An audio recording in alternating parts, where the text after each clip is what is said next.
함께 묵도로 주님 앞에 나가겠습니다.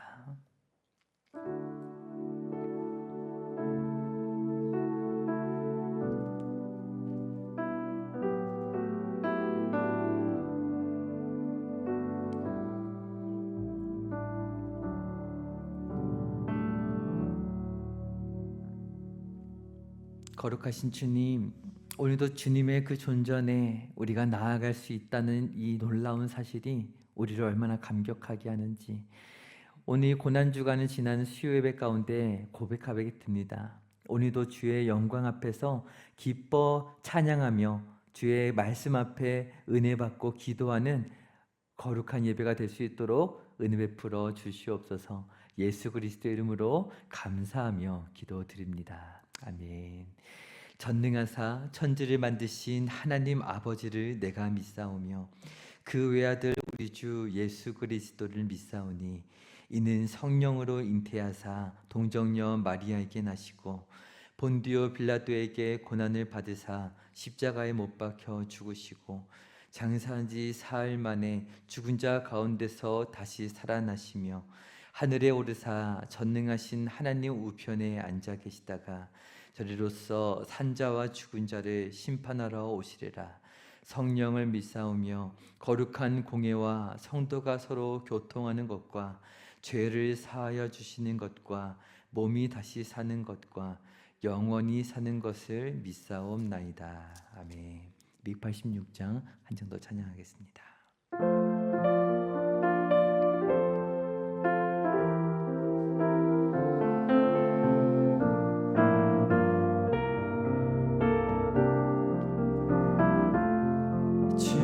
예수님 내 맘에 오사 날 붙들어 주시고 내 마음에 새 힘을 주사 늘 기쁘게 하소서. 사랑의 주 내 마음속에 찾아오사 내 모든 죄 사하시고 내 상한 맘 고치소서. 주 예수님 내 맘에 오사 내 소원 다하시고 내 무거운 짐 맡아 주사 참 평안을 주소서. 사랑의 주 내 마음속에 찾아오사 내 모든 죄 사하시고 내 상한 맘 고치소서. 주 예수님 내 맘에 오사 날 정결케 하시고 그 은혜를 내 맘에 채워 늘 충만케 하소서. 사랑의 주 내 마음속에 찾아오사 내 모든 죄 사하시고 내 상한 맘 고치소서. 주 예수님 내 맘에 오사 내 길 인도하시고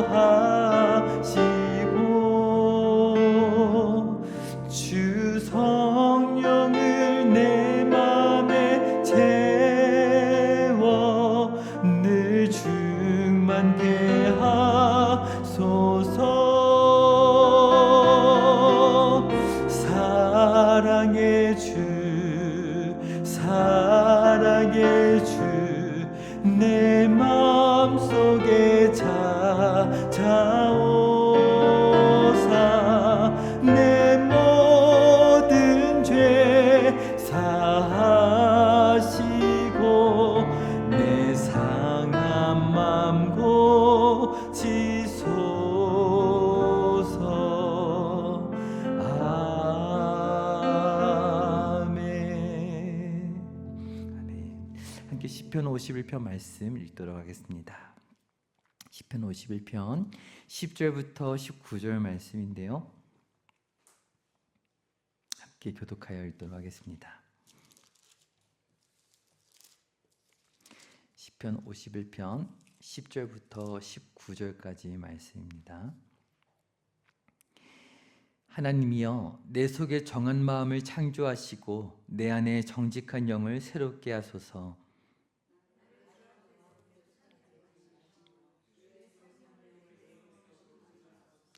주의 구원의 즐거움을 내게 회복시켜 주시고 자원하는 심령을 주사 나를 붙드소서.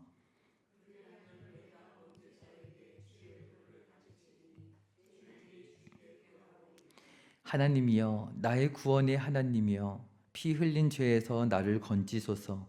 내 혀가 주의 의를 높이 노래하리이다.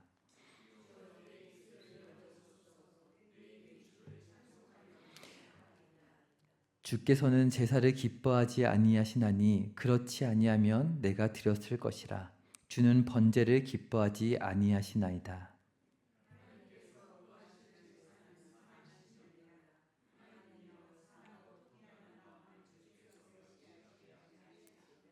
주의 은택으로 시온의 선을 행하시고 예루살렘 성을 쌓으소서. 그때에 주께서 의로운 제사와 번제와 온전한 번제를 기뻐하시리니 그때에 그들이 수소를 주의 제단에 드리리다. 아멘. 네, 오늘 말씀으로 함께 일어서게 하시는 은혜라는 제목으로 은혜를 나누겠습니다. 성도님들 가장 좋아하는 찬양이 있다면 어떤 찬양이신가요? 네, 오늘도 찬양을 부르고 예배를 드리고 있는데 가장 좋아하는 찬양이 있다면 어떤 찬양이신가요?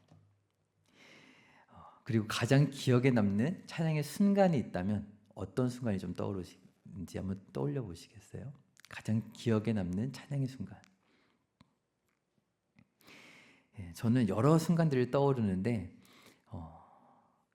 지금은 그렇게 찬양하는 게 좀 힘들지만 산 정상에서 성도들이 함께 모여서 하늘을 바라보며 불렀던 찬양의 순간이 저희 어렸을 적 기억에 많이 남아있는 것 같습니다. 또 그 밖에도 새벽 예배나 이럴 때에 아기부터 어른에 이르기까지 온 세대가 함께 모여서 찬양하는 그런 순간들이 저희 기억에는 많이 남아있습니다. 어렸을 적 그렇게 새벽 예배에 성가대로 서서 하나님을 찬양하고 어른들과 함께 찬양하고 예배했던 그런 추억들이 있는데 저는 우리 교회에서도 이런 예배를 드릴 수 있어서 경험할 수 있어서 참 감사한 것 같아요. 지금도 고난주간에 아이들이 나와서 같이 예배하고 찬양하고 있는데요. 참 아름답다. 하나님 보시기에 얼마나 아름다우실까 이런 생각을 하게 되었습니다. 그런데 오늘 우리가 살펴보는 시편도 마찬가지입니다. 우리가 읽은 시편은 성도가 함께 찬양하는 그 아름다운 순간을 담아내고 있어요. 그런데 특이하게도 같은 날 같은 시간에 고백하는 찬양이 아니라 서로 다른 시간에 고백한 찬양들을 모아서 하나님께서는 시편이라는 성경으로 우리에게 들려주시고 계시고 이렇게 독특한 방식으로 그 성도들의 고백을 하나님은 담아내고 계세요. 히브리서의 말씀처럼 구름같이 둘러싼 허다한 증인들이 함께한다 이렇게 말씀하셨는데 하나님은 오늘 이 시편이 담아내고 있는 찬양을 통해서 역사를 초월해서 성도는 홀로 살아가는 존재가 아니라 함께 믿음의 길을 헤쳐나가는 존재라는 사실을 우리에게 가르쳐주고 있는 줄 믿습니다. 우리는 신앙생활을 하다 보면은 그런데 어떤 것을 경험하게 될까요? 같이 있는 게 항상 좋으시던가요? 신앙생활 하면서 함께 있는 것도 좋지만 사실 어떤 때는 혼자인 게 더 편할 때도 많이 있습니다. 구애받지 않고 나의 방식대로 하면 더 편하다라고 생각될 때가 있는 것이죠. 이것은 모든 시대의 성도들도 마찬가지로 겪게 되는 경험이었던 것 같아요. 그리고 그것은 오늘 시편을 노래한 인물이었던 다윗도 마찬가지였습니다. 시편은 다윗의 고백을 참 많이 담아내고 있는데 특히 오늘 살펴보는 시편 51편 앞으로 보면은 41편까지의 시편이 온통 다윗의 시편으로만 되어 있을 정도예요. 요즘 저와 함께 수요 예배 때 계속하여 시편을 살펴보고 계신데 다윗의 고백을 가만 들어보면 어떠신가요? 삶의 현장에서 경험한 살아계신 하나님, 그 하나님을 자신이 경험한 생생한 언어로 노래하였고 고스란히 시편의 말씀으로 남겨놓고 있어요. 반석이신 하나님, 나의 요새이신 하나님, 나의 손으로 활을 당기게 하시는 하나님. 주로 어떤 표현들인가요? 어디서 경험한 표현들일까요? 네, 싸움하면서 전쟁터에서 경험한 표현들이었어요. 그렇습니다. 다윗은 전쟁터에서 하나님을 자주 경험했습니다. 오죽했으면 성전을 지어드리고 싶어요 라고 고백했을 때 너는 손에 너무 많은 피를 묻혔기 때문에 안 돼 라고 이렇게 말씀하셨을까요? 그리고 그 아들 솔로몬이 성전을 지었더랬죠. 하지만 그렇다고 해서 그가 전쟁을 많이 치른 게 잘못되었다라고 하나님 말씀하지는 않으셨어요. 다윗은 어렸을 적부터 전쟁을 해왔던 인물이었죠. 우리가 알고 있는 첫 번째 전쟁이 무엇인가요? 네, 골리앗과의 싸움인데 그보다 앞서서 그가 들판에서 짐승들을 무찌른 나홀로 싸웠던 전투였습니다. 그때부터 줄곧 전쟁터에서 하나님을 경험했어요. 그리고 시간이 흘러 왕이 되었을 때 이제 그 지켜내는 대상이 달라졌습니다. 어릴 적에는 어땠나요? 아버지의 양들을 지켜냈다면 지금 이제 왕이 되어서는 하나님의 양들, 하나님의 백성들을 지켜냈던 것이죠. 그리고 하나님은 이 일을 기뻐하셨고 그가 30살에 왕이 되어서 70세에 숨을 거둘 때까지 전쟁에 관여하게 하여 주셨어요. 그런데 하나님이 전쟁이 좋아서 그렇게 하셨던 것일까요? 그렇지 않죠. 요즘 새벽에도 말씀을 나누고 있지만 그렇진 않지만 만일 하나님이 전쟁을 기뻐하는 분이셨다면 하나님의 독생자이신 예수님께서는 전쟁의 왕으로 오셨을 거예요. 그러나 예수님은 어떤 왕으로 오셨나요? 무력의 왕으로 오시지 아니하시고 평화의 왕으로 이 땅에 오셨습니다. 새끼 나귀를 타고 오셨고요. 낮은 자의 모습으로 친히 제자들의 발을 씻어 주셨습니다. 그렇습니다. 오히려 전쟁의 방식으로 서로를 정복하고 빼앗고 통치한 이 세상 가운데 창조주신 하나님께서 참된 평화와 샬롬을 주시기 위해 당신의 백성들을 세워 주신 것이죠. 그래서 시편 41편까지를 시편 제1권이라고 하는데요. 1권까지를 보시면 이렇게 이스라엘을 하나님의 백성으로 거룩하게 세워가시는 하나님에 대한 그런 시편들로 가득한 것이에요. 하나님은 신실한 하나님의 종 다윗을 지켜주셨고 그 종을 통하여 하나님의 백성들을 세워가시기를 기뻐하셨던 것입니다. 그런데 특이하게도 시편 제2권으로 넘어오면 어떻게 될까요? 시편 42편에 들어서 제2권이 시작되는데 다윗의 시편이 뚝 하고 끊어지게 됩니다. 42편부터가 시편 제2권의 시작인데 말씀을 보시면 한번 성경을 펴보시겠어요? 이 시편 42편부터의 말씀을 보시면 저희가 함께 오늘 읽은 시편이 몇 편이죠? 51편입니다. 다윗의 시편이 몇 편부터 등장하는지 한번 찾아보시겠어요? 몇 편부터가 다윗 시편이 등장할까요? 말씀의 표제를 보시면 오늘 우리가 함께 읽은 51편부터가 다윗의 시편이 등장하는 순간입니다. 그 앞에 42편부터는 다윗의 시편이 공백기가 되는 것이죠. 뚝 끊겨있던 다윗의 시편이 이제 51편부터 다시 이권에 등장하기 시작하는 거예요. 그마저도 이제 몇 편 되지 않습니다. 72편까지 1권에 비하면 절반의 수준으로 다윗 시편이 뚝 끊기게 돼요. 왜 이렇게 기록되어 있는 것일까요?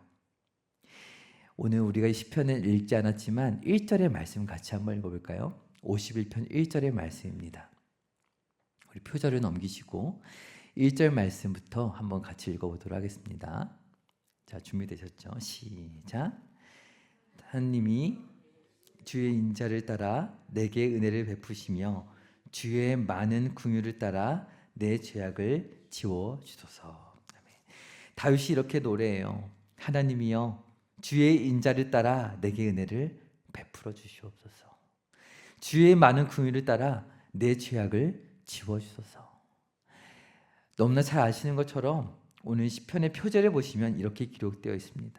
표제를 보시면 다윗이 밧세바와 동침한 후에 선지자 나단이 그에게 왔을 때 다윗이 이렇게 고백했다라는 거예요. 시편 51편은 탄식시입니다. 하나님이여 라고 이렇게 고백하면서 탄식하는 시편이 시편 제2권의 첫 시편으로 다윗의 고백으로 등장하고 있어요.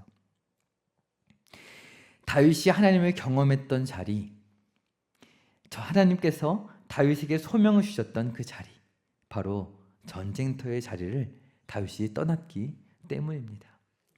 우리 그 배경이 되는 사무엘하의 말씀을 살펴보면 좋겠는데요. 사무엘하 11장 1절의 말씀 같이 한번 읽어보도록 하겠습니다. 자, 같이 읽겠습니다. 시작. 그 해가 돌아와 왕들이 출전할 때가 되매 다윗이 요압과 그에게 있는 그의 부하들과 온 이스라엘 군대를 보내니 그들이 암몬 자손을 멸하고 라빠를 에워쌌고 다윗은 예루살렘에 그대로 있더라. 암몬 사람들과의 전쟁 가운데 이스라엘 온 군대가 치열한 싸움을 싸우고 있었어요. 그런데 말씀을 보니까 다윗이 어디에 있었다라고 기록되어 있죠? 예루살렘에 그대로 있더라. 이 말씀의 원문을 보면은 하지만이라는 말씀이 들어있어요. 온 이스라엘 군대가 전쟁터에서 싸우고 있는데 하지만 다윗은 예루살렘에 그대로 있더라라고 기록되어 있는 거예요. 전쟁터에서 줄곧 하나님을 만났고 그곳에서 이스라엘 백성들을 지켜왔던 다윗이 홀로 아주 여유로운 시간을 보내고 있는 것이죠. 요즘 젊은 사람들은 여유를 가질 때 커피 마시는 걸 참 좋아합니다. 어르신들께서는 여유를 즐기실 때 어떤 시간을 보통 보내시는지 모르겠어요. 네, 어르신이라고 하기에는 젊으시지만 어떻게 여유를 보내시나요? 어떤 분은 뜨개질을 하실 수도 있고, 네, 바느질 하실 수도 있고, 비록 몸이 편찮으시면 그런 여유도 이제 어려우실 수 있겠지만, 이를테면 예배를 내려놓고 스스로에게 여유를 좀 주고 싶다 이렇게 느껴지실 수도 있을 것 같아요. 몸이 힘드시면 그러실 수도 있죠. 이런 게 나쁘다는 건 아니지만 이따금 한 번씩은 괜찮을 수 있어요. 그렇지만 만약 계속해서 예배를 쉬고 싶다, 계속해서 쉬고 싶다 이런 생각이 반복된다면 우리의 영혼은 어떤 상태의 가능성이 높을까요? 굉장히 침체로 가고 있을 가능성이 높겠죠. 믿음의 지체들을 더 이상 얼굴도 쳐다보고 싶지가 않아 라는 그런 마음이요. 그것은 우리의 영혼에 건강하지 않은 적신호일 거예요. 물론 나를 힘들게 하는 사람이 있다면, 그리고 내가 너무나 연약하기 때문에 자꾸만 눈치가 보이고 힘이 든다면 혼자 있고 싶을 수 있습니다. 그렇다면 그럴 때는 어떻게 해야 될까요?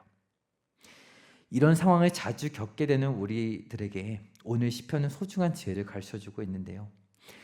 오늘날 우리가 이런 어려움을 겪듯이 구약시대의 성도들도 마찬가지였습니다. 약속의 땅 가나안에 들어가기까지 40년의 훈련을 받았어요. 그리고 멋지게 여리고 전투를 승리하고 가나안 땅에 입성했어요. 정보 전쟁이 힘겹긴 했지만 큰 승리를 거두었습니다. 지금까지의 전쟁을 볼 때 40년 광야 생활도 그랬고 여리고 전투도 모두 마찬가지였는데요. 이스라엘 군사들이 일당백을 할 만큼 탁월했기 때문에 승리했던 것일까요? 그래서 승리했던 것일까요? 그렇지 않죠. 하나님께서 광야에서 전쟁하게 하셨던 때를 기억하시나요? 아말렉과의 싸움이 있었어요. 모세가 그 지도자로 있을 때에 여호수아가 군대 장군으로 이제 싸우고 있었죠. 광야에서 잔뼈가 굵었던 아말렉 군사들을 이기는 것은 이스라엘 백성들에게 불가능에 가까운 것이었어요.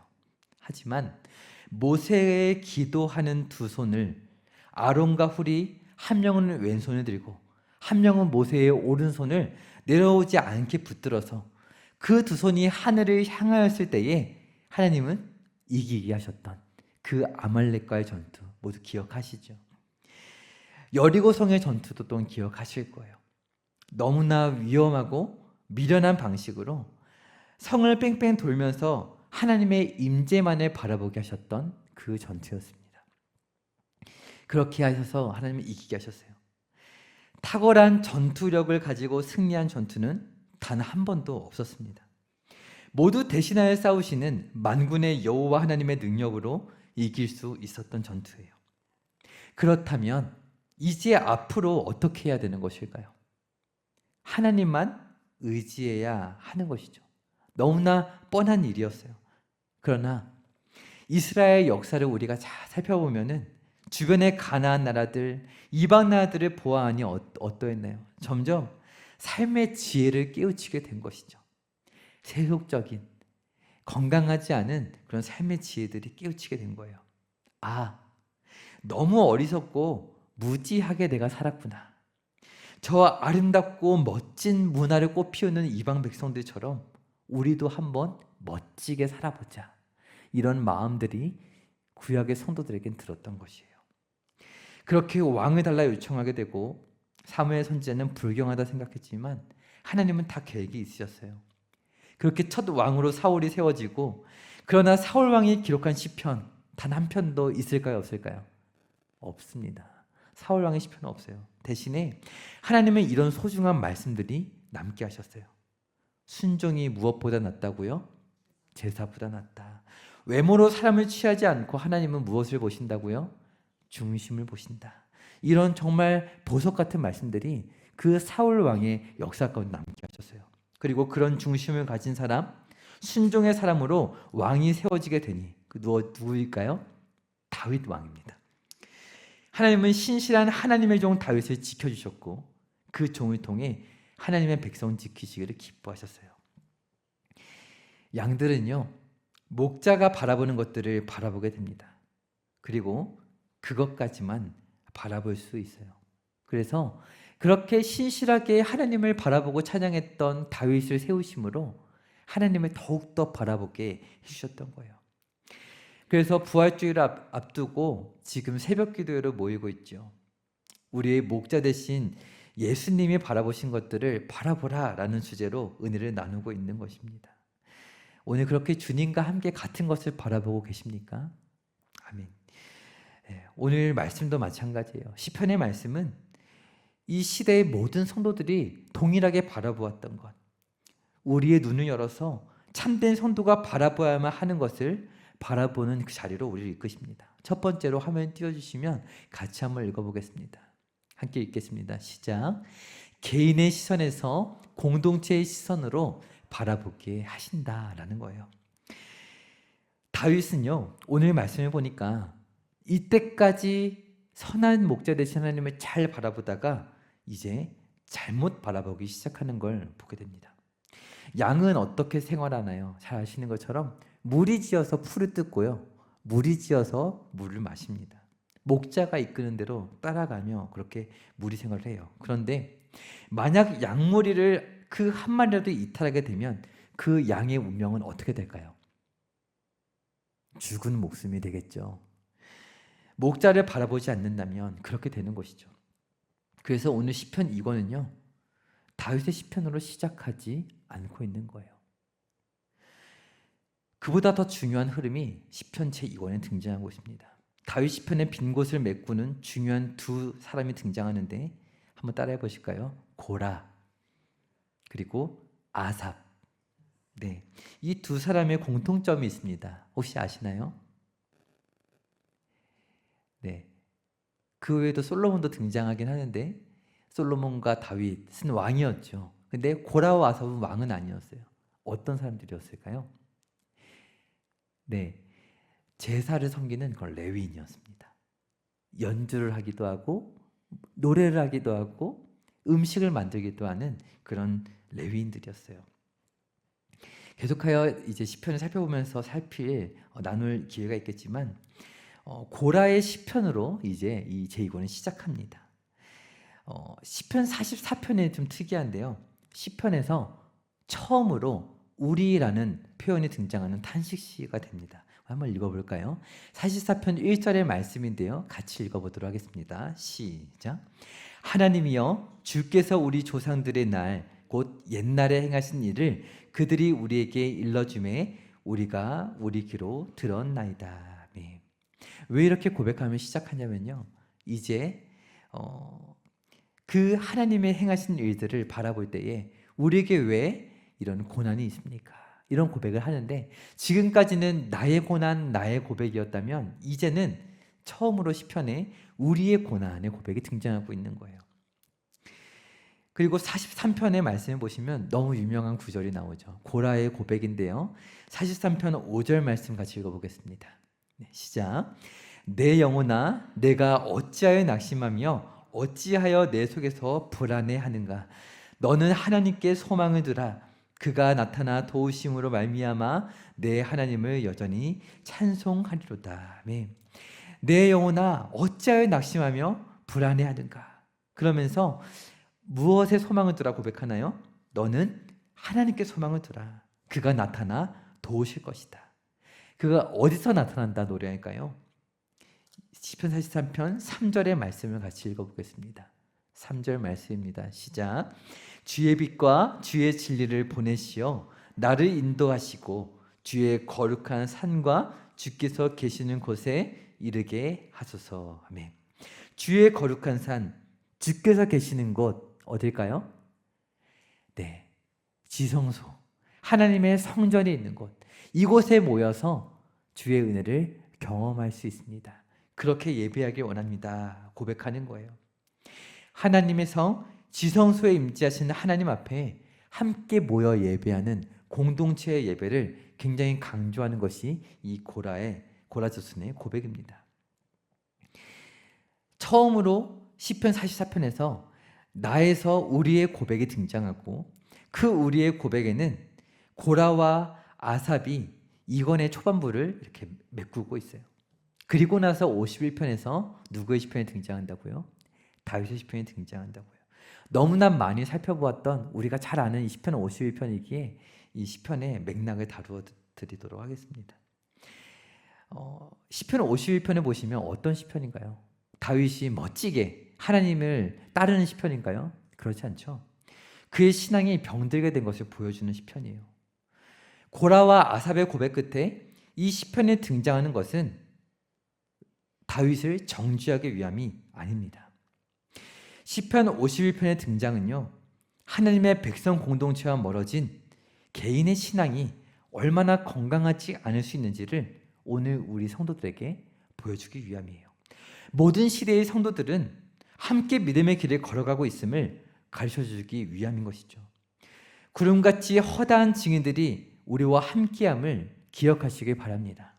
함께 탄식하지만 함께 하나님의 은혜를 경험하며 살아가는 성도의 삶이라는 것을 오늘 시편은 우리에게 가르쳐주기 위하여 오늘 이렇게 시편이 기록되어 있는 것이죠.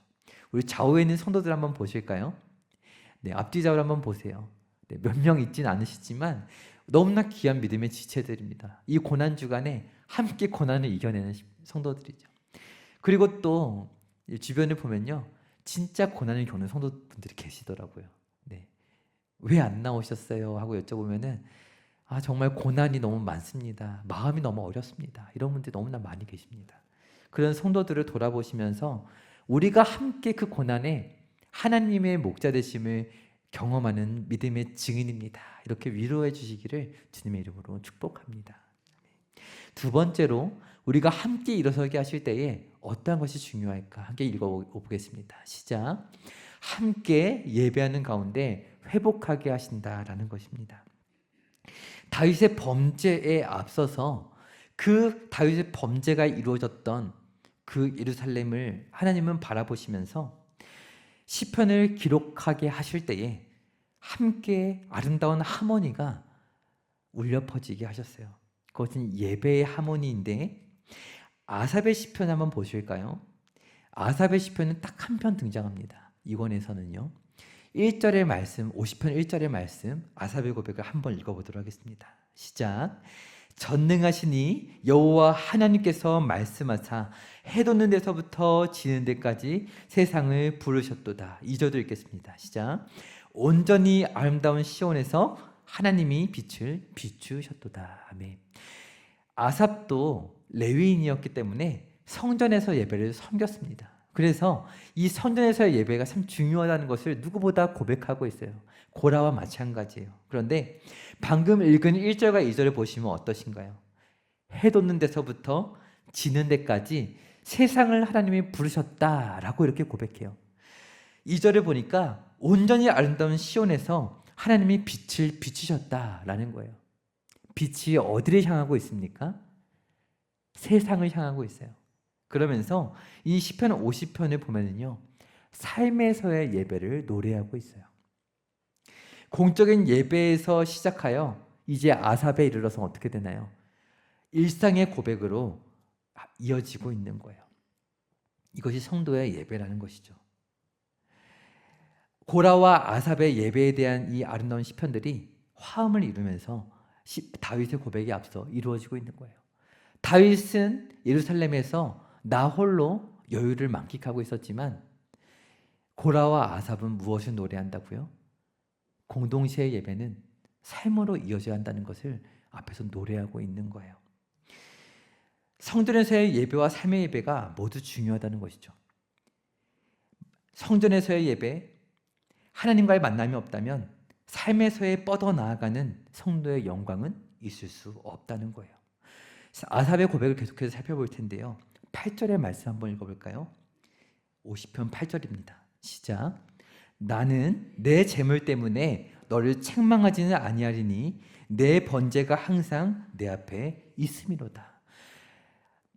아삽이 노래하는 거예요. 하나님은 이렇게 말씀하신다는 거죠. 재물 때문에 너를 책망하지는 않을 거야.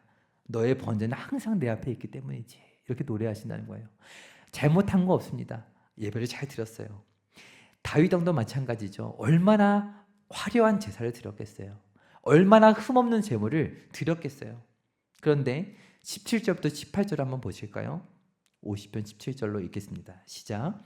내가 교훈을 미워하고 내 말을 내 뒤로 던지며 도둑을 본즉 그와 연합하고 간음하는 자들과 동료가 되며.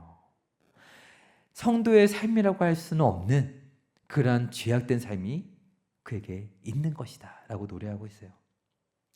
예배 때 제물을 드리면서 말씀은 뒤로 던져버리는 것 같은 그러한 삶이 있다면 그 성도의 삶을 예배와 이어지는 삶으로 바라볼 수 있을까? 그렇지 않다라는 것이죠. 그것은 다윗도 마찬가지라는 사실이에요. 자기 만족에 불과한 예배가 되는 것이지 결코 하나님과의 만남을 위한 예배가 아니다라는 거예요. 그런 예배를 드린다면 삶이 망가질 수밖에 없다는 것이죠.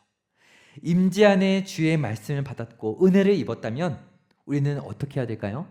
삶으로 나아가서 그 말씀과 은혜를 간직하고 가장 깊은 예배, 어떠한 예배인가요? 삶의 예배의 자리로 우리는 나아가야 하는 것입니다. 그래서 다윗은 이런 위대한 고백을 그 죄악 가운데 깨우치고 고라와 아삽의 뒤를 이어서 남기게 됩니다. 가장 깊은 예배의 순간인데요. 51편 16절로 17절의 고백을 같이 읽겠습니다. 시작. 주께서는 제사를 기뻐하지 아니하시나니 그렇지 아니하면 내가 드렸을 것이라. 주는 번제를 기뻐하지 아니하시나이다.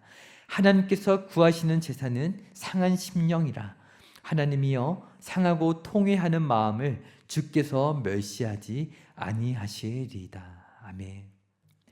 자신의 밑바닥을 경험하고 그 자신이 만끽했던 여유가 정말 참으로 보잘것없는 여유였구나. 정말 하등의 유익이 없는 그런 여유였구나 라는 것을 깨닫고 나서 이런 고백을 하는 거예요. 하나님은 제사를 기뻐하지 아니하시나니. 정확히 말하면 내가 드렸던 그런 제사는 기뻐하지 않으신다는 것이죠. 분명 안식일에 모여 너무나 존귀한 제사를 드렸습니다. 그 누구도 나무랄 것이 없는 흠없고 완전한 제사를 다윗은 분명히 드렸어요.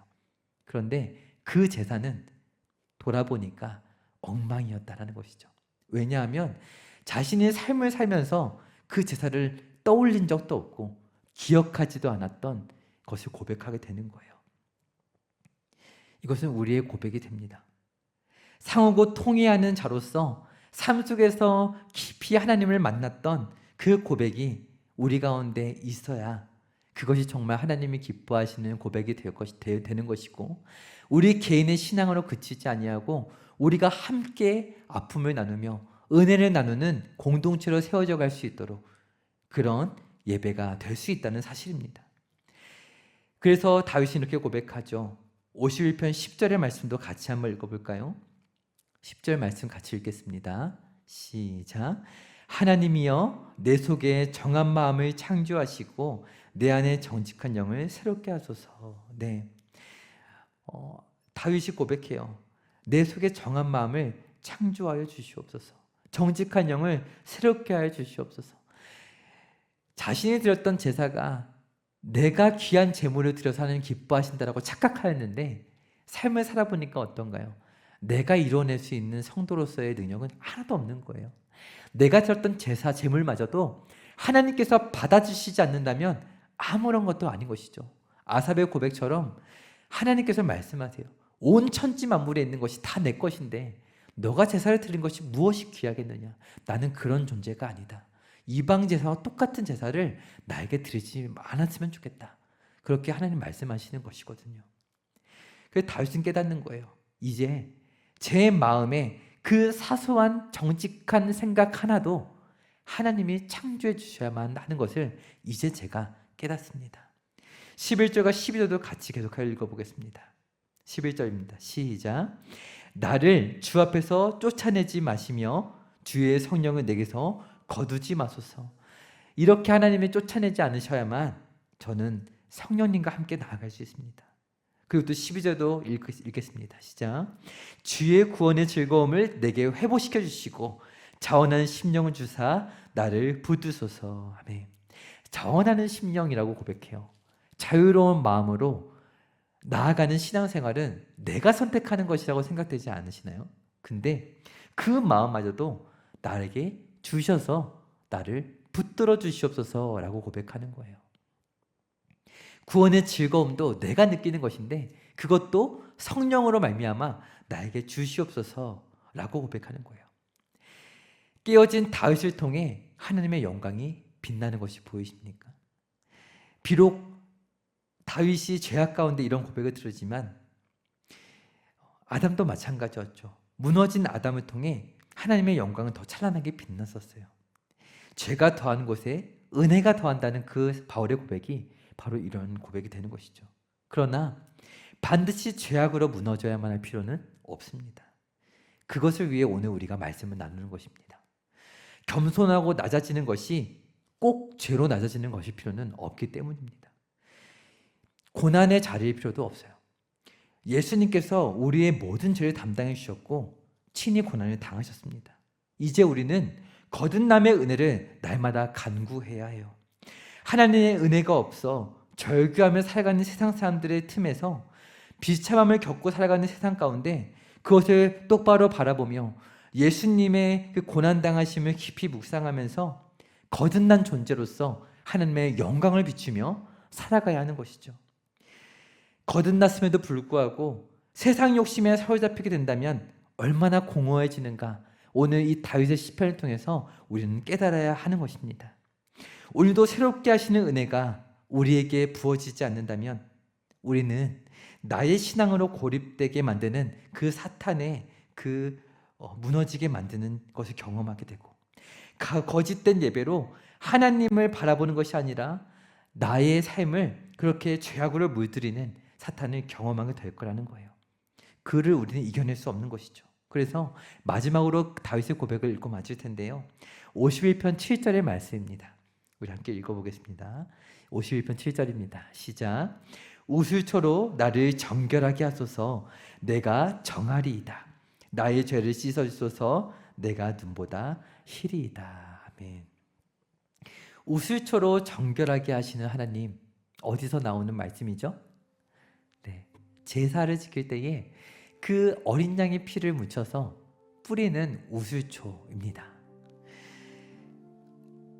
애굽을 떠나서 종로를 타던 그 애굽을 떠나서 이제 그 하나님의 백성이 되었던 때에 어린 양을 잡아 먹고 문지방에 피를 바르라고 하셨어요. 그때 우슬초에 피를 발라 문지방에 묻혔을 때에 하나님의 백성이라는 징표로 심판이 지나가게 되는 것을 경험하게 되었죠. 이 고난주간을 지나면서 함께 일어서게 하시는 은혜는 이 정결케 하신 피로 말미암아 우리에게 주어짐을 깊이 묵상하시길 축복합니다. 다윗이 사실을 고백했어요. 우슬초로 나를 정결하게 하소서. 그래야만 내가 정하리이다. 시간과 공간을 초월하여 시편을 기록하신 하나님은 시간과 공간을 초월하여 예수 그리스도의 보배로운 피로 말미암아 다윗을 정결케 하셨고 오늘 우리도 정결케 하시는 줄 믿습니다. 우리가 함께 찬양하며 나갔으면 좋겠습니다. 함께 일어서게 하시는 은혜를 경험하게 하실 때 우리가 함께 기도하게 하시고 우리가 두 손을 높이 들고 모세가 전쟁하였던 것처럼 다윗이 선한 목자이신 하나님을 바라봤던 것처럼 우리 또한 그 하나님만을 바라보면서 이겨내고 승리하게 하여 주시옵소서. 함께 찬양하겠습니다. 우리 함께 기도해. 우리 함께 기도해. 주 앞에 나와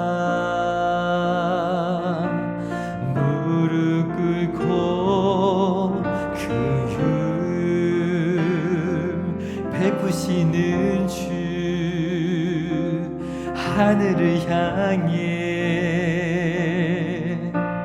두 손 들고 하늘 문이 열리고 은혜의 빗줄기 이 땅 가득 내리도록 마침내 주 오셔서 의의 빗줄기 우리 위에 부시도록 우리 함께 기도해. 우리 함께 기도해. 주 앞에 나와 무릎 꿇고 긍휼 베푸시는 주 하늘을 향해 두 손 들고 하늘 문이 열리고 은혜의 빗줄기 이 땅 가득 내리도록 마침내 주 오셔서 의의 빗줄기 우리 위에 은혜를 구하며 다시 고백합니다. 하늘 문이 열리고 하늘 문이 열리고 은혜의 빛 이 땅 가득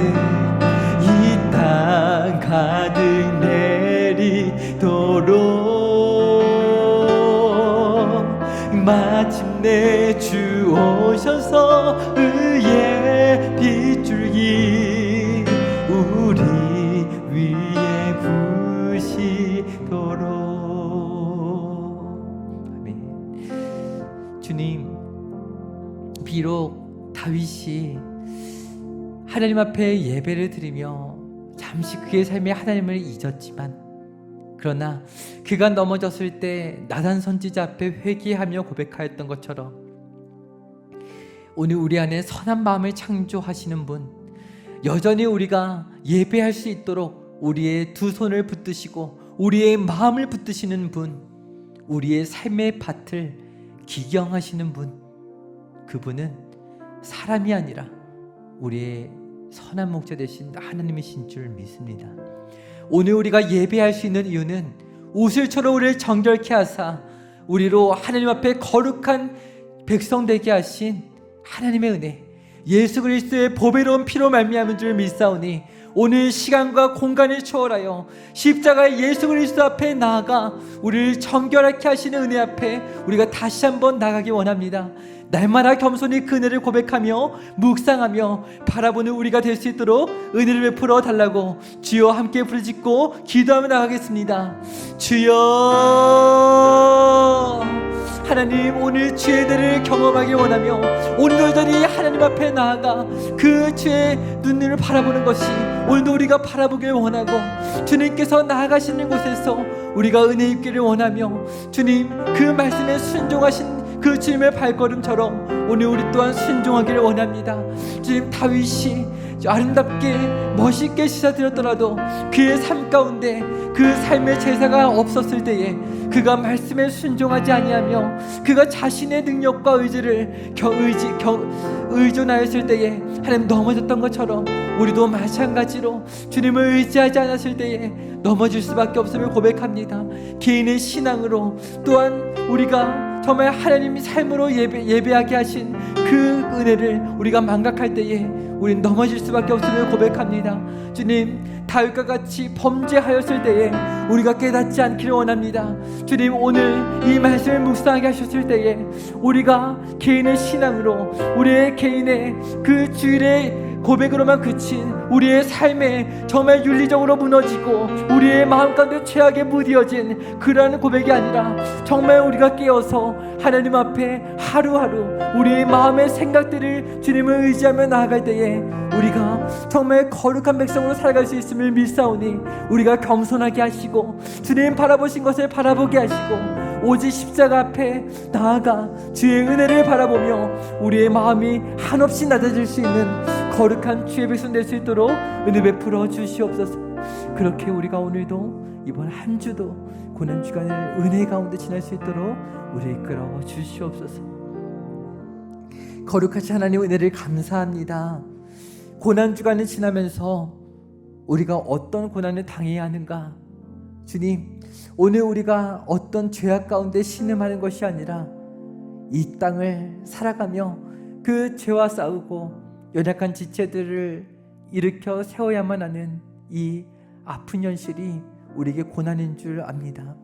주님, 그러나 그 모든 것이 예수 그리스도 안에 새 생명 허락하여 주신 구원의 감격과 기쁨 허락하여 주신 그 은혜가 날마다 샘솟기에 우리는 그 은혜를 힘입어 우리 자신이 회복되며 날마다 우리 지체들에게 나아가 위로할 수 있는 줄 믿사오니 오늘 우리를 회복하시고 우리가 함께 일어서서 함께 신앙생활 해 나아가는 아름다운 성도, 그런 공동체로 세워 주시옵소서. 주님, 고난주간을 지나는 가운데 여전히 신음하고 아파하는 그런 성도들이 있습니다.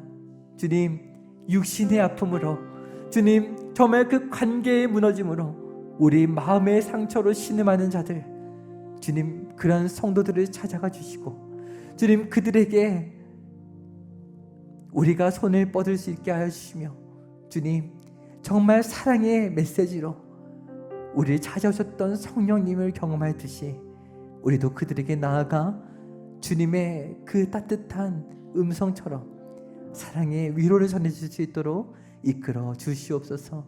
사랑의 주님, 오늘도 우리에게 사랑의 음성으로 위로하시고 이제 남은 고난주간을 지날 때에 우리의 삶 가운데 찾아오셔서 얼마나 많은 능력의 말씀으로 우리의 삶을 세워가실지 우리가 기대하며 나아갈 것입니다. 주님, 우리가 바라보게 하시고 함께 일어설 수 있도록 우리 모든 성도들 가운데 은혜를 베풀어 주시옵소서. 그렇게 은혜 베푸시 하나님만을 간절히 바라오며 우리의 선한 목자 되신 예수 그리스도의 이름으로 감사하며 기도드립니다. 아멘. 주기도문으로 예배를 마치겠습니다. 하늘에 계신 우리 아버지여, 이름이 거룩히 여김을 받으시오며 나라가 임하시오며 뜻이 하늘에서 이루어진 것 같이 땅에서도 이루어지이다.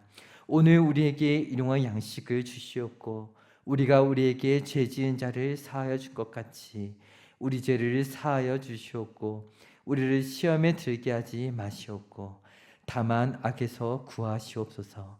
나라와 권세와 영광이 아버지께 영원히 있사옵나이다. 아멘.